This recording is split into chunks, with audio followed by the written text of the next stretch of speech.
What is up, YouTube boxing family? It is K right here. I'm back at it with another great video for you guys today. So yeah, let's get right to it. So, oh wait, hold on, give me a second. All right, I'm back. So yeah, let's talk about Claressa Shields' potential opponents. Obviously, people want to see the Savannah Marshall rematch. I don't think it's necessary. I don't think Claressa Shields really needs to prove anything else other than just keep on winning and keep beating girls' tail. And yeah, man, just keep doing your thing. She's currently the undisputed middleweight champion of the world. Two-time, actually. She's won undisputed back in the past against Christina Hammer, in which nobody gives her credit for, but she beat the lady that used to run the division. And yeah, she defeated her in a classy style, and she did a very, very good job. Obviously, she was unified at she was undisputed at 154 and 160, and she was formerly unified at 168, if I'm not mistaken. That was with Hannah Rankin. No, I think it was Hannah Gabriel. Right? Hannah Gabriel? Yeah, she had the IBF. Yeah, she had the WBA super middleweight title, but I'm trying to look at the yeah, right here. This is when she beat Tori Nelson for the WBC and IBF world titles, because prior to that, she had the WBC. She picked up the IBF belt when she beat Nikki Alder, but she wasn't really as good as she was in that fight, and when she was definitely way past her prime. But yeah, she has a great resume. I used to criticize Claressa a lot, to say that her resume wasn't good, but leading up to now, I'm now glorifying her as a very high tier legendary status fighter, because she's beat everybody. You can't say that she did anything wrong with her career. She's doing what Vasyl Lomachenko should be doing and Floyd Mayweather already did, and she's definitely eclipsing like a Floyd Mayweather female version type fighter out of that market. I'm definitely happy for her. I used to think that she wasn't really gonna do anything spectacular, but here she is. She's on the high horse, and I love every second of it. I think Claressa is a tremendous fighter. I like everything that she's done so far. As far as who she should be fighting next, looking at the picture, middleweight is already cleaned out, so there's really nobody else on here that she should really be touching at middleweight. But at super middleweight, I wouldn't mind a rematch with Franchon Cruz. She's been out of the ring for quite some time now. Don't know who she's going to be fighting. That's going to be very interesting to see where she's going to be going with her career. She obviously defeated Aline Cedar-Roos back in April for undisputed to become undisputed super middleweight champion of the world. I think this is a good fight to be made. Obviously, she's not at her prime anymore. She's 35, so I think Claressa has a pretty good opportunity to get undisputed and then, walk away from that division. And Franchon, she'll probably pick up another title and just go back into contention of just being good at what she does. Like, I mean, it's really not a loss on her resume if she beats a Claressa again, or if she loses to Claressa again.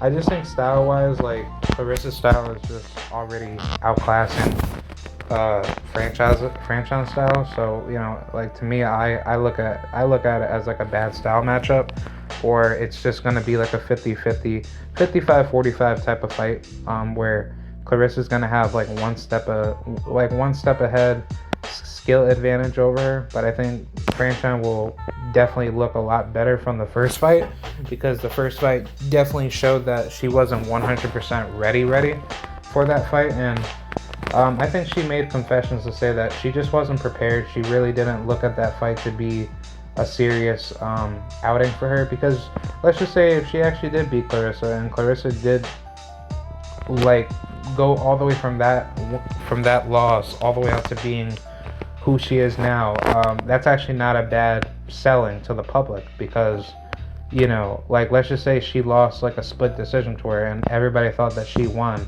that fight.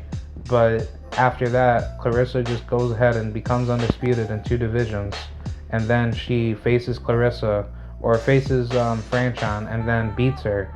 That's a great story. But imagine if Franchon beats her now. That's a way better story twist to the undisputed saga. But I think it's a great fight. These are two lovely queens. I like Franchon a lot.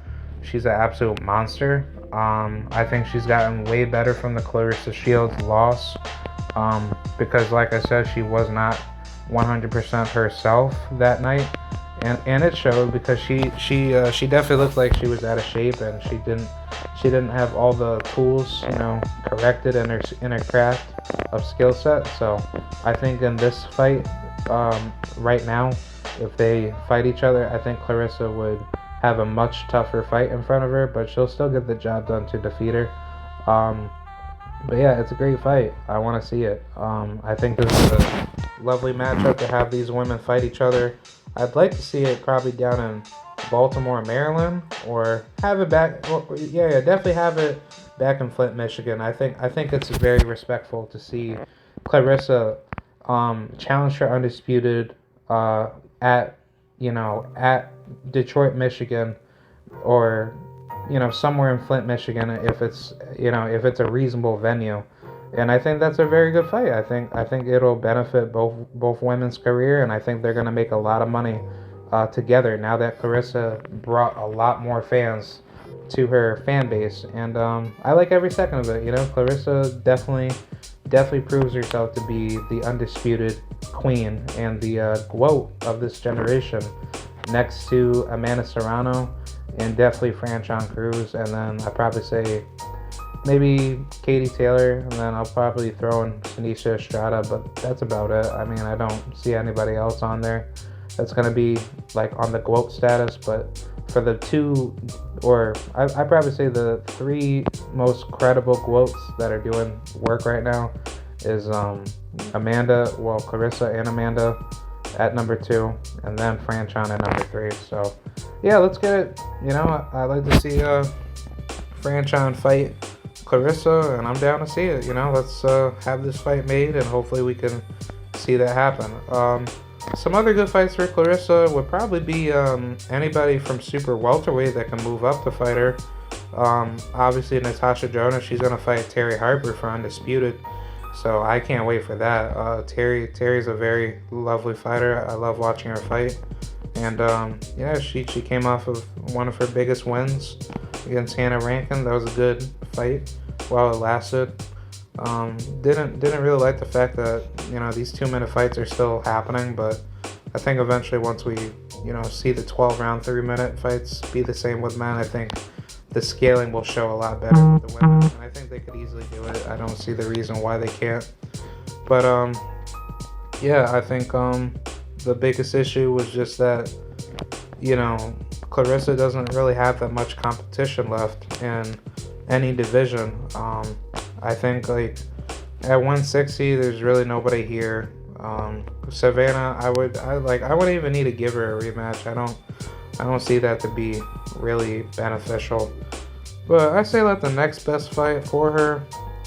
I wouldn't mind a rematch with Christina Hammer. She's putting in that work. She just recently got back in the ring back in May. She fought Luisa Dadiova, but she, like, from what I hear, I think she's on her path to becoming world champion again, hopefully.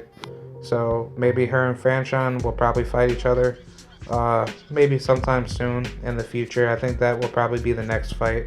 But if Claressa wants to fight Franchon, I think that's the best decision for her, to go after Franchon, get the titles and then just vacate, and then Franchon, she can go ahead and just move on, because at least with Claressa, like, if she does beat her, she could, like, Franchon could have the rematch clause activated for the belt, or for the belt, so she, like, Claressa can just vacate and just move on, because it's like there's no need to see like a third fight if Claressa beats her.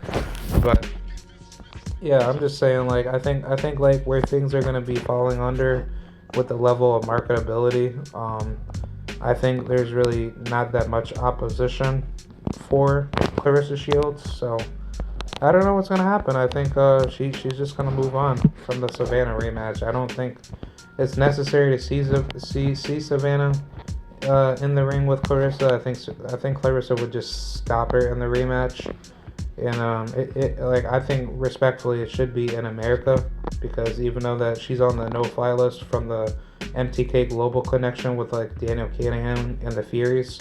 I think there should be some form of exception to have Claressa just have her come over here and then get beat up and then send her immediately back home. So that's just my thoughts. That's just how I believe it. But let me know what y'all think. Do you think Claressa is gonna fight Franchon Cruz next? Who do you think she's gonna be fighting next? And I'll see you guys later in the next video. Peace out and goodbye.